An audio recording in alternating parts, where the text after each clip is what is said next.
He spoke about the delicate balance between war and peace, and how his father, Donald Trump, had always been a vocal advocate for a strong military while simultaneously pushing for peace through strength. He hinted at the possibility that the military-industrial complex might be steering us towards another global conflict. The question he posed was chilling. Is the military-industrial complex pushing us towards World War III?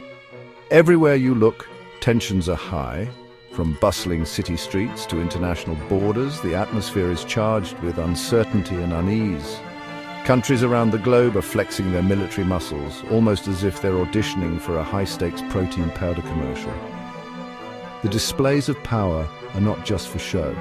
From the war zones where soldiers are in constant action to the diplomatic meetings where tensions run high, the signs are everywhere. The threat of a large-scale conflict looms ominously. World leaders are meeting, discussing and strategizing, but the question remains, are they doing enough to prevent another world war, or are they inadvertently setting the stage for it? So is World War III already here, lurking in the shadows, waiting for the right moment to reveal itself? The signs are troubling and the stakes are incredibly high. Buckle up, Buttercup, because things are about to get very messy. The world is on a roller coaster ride and we're all strapped in for the journey. Ukraine has found itself at the epicenter of a geopolitical earthquake. Once a peaceful nation, Ukraine is now a battleground where the stakes are higher than ever. The world watches as the conflict unfolds, with every move scrutinized and every decision analyzed. Russia's invasion wasn't exactly a surprise party. It was a calculated move, years in the making, with a clear objective: to reassert its influence and control over its neighbor by preventing NATO expansion. The tanks rolling in, the soldiers in combat gear, all part of a well-orchestrated plan to destabilize and dominate. More like a home invasion where the host forgot to RSVP to the cease and desist letter.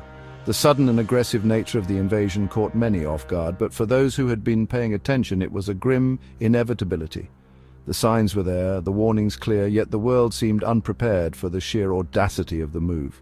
But here's the kicker: it's not just Russia and Ukraine duking it out. This conflict has drawn in players from around the globe, each with their own agendas and interests.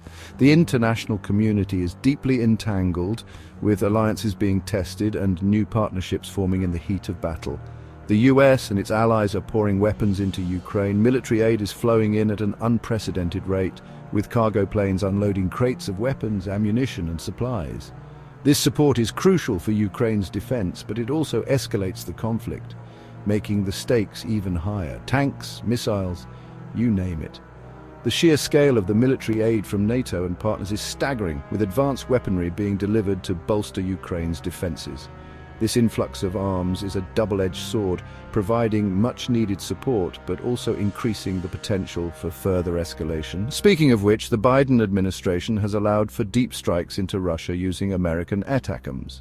These missiles, along with Storm Shadow missiles from the UK, have hit military facilities in the Bryansk region of Russia. Likely to piss off the Russian bear? Absolutely.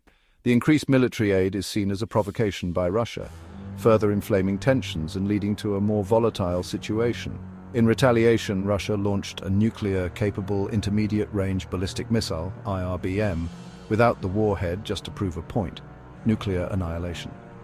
The Kremlin's response has been one of defiance and aggression, with military officials discussing their next moves and soldiers preparing for the worst. The situation is tense, with both sides digging in and showing no signs of backing down. They're muttering about nuclear options like it's a casual Tuesday. The rhetoric has become increasingly alarming, with talk of nuclear options being thrown around as if it were just another day at the office.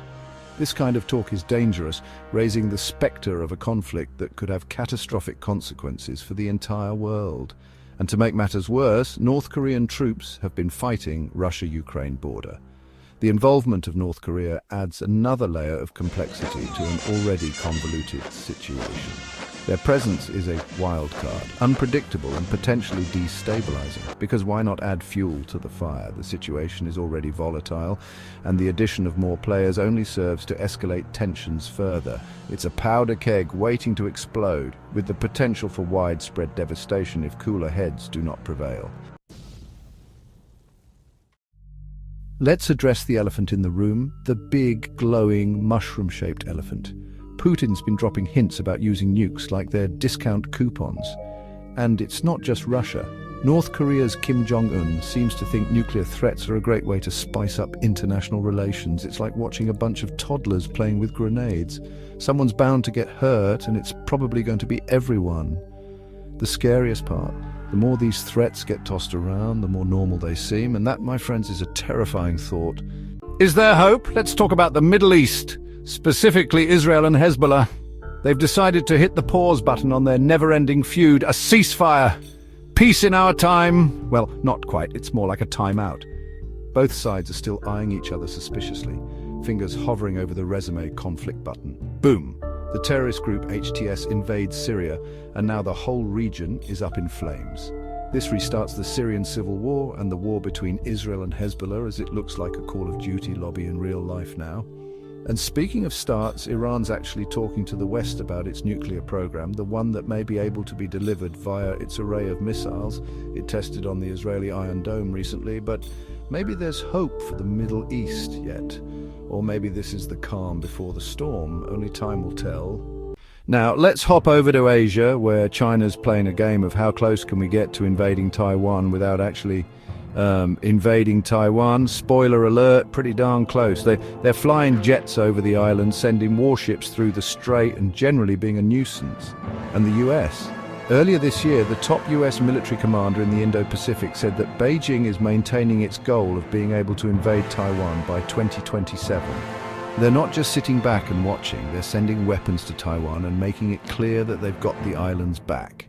It's like a tense game of poker, with each side raising the stakes higher and higher, and nobody wants to fold. Last but not least, we have the Korean Peninsula. In his New Year's Eve address last December, he warned that the actions of the US and its allies have pushed the Korean Peninsula to the brink of nuclear war, and he announced that the Hermit Kingdom had abandoned the existential goal of reconciling with rival South Korea. And officials in Seoul said in October that North Korean troops are preparing to blow up the roads that cross the heavily militarized border between the two countries. They're testing missiles and threatening to nuke everyone. South Korea is trying to be the responsible older sibling, but their president just called for martial law. And the US, they're stuck trying to keep everyone from blowing each other up. Good luck with that. Have we crossed that Rubicon? So, back to the original question, is World War III already happening? This is a question that has been on the minds of many, especially given the current state of global affairs. The world seems to be teetering on the edge, with numerous conflicts and tensions simmering just below the surface. But what does it really mean to say that World War III is happening? Is it a traditional war with clear battle lines and declared enemies, or is it something more insidious and complex? Well, it depends on what you mean by World War III. For some, the term conjures images of a catastrophic global conflict, with nations mobilizing their entire populations and resources for a fight to the death. For others, it might mean a series of smaller, interconnected conflicts that collectively have a global impact. The definition is crucial because it shapes how we perceive the current state of the world and the actions of various nations.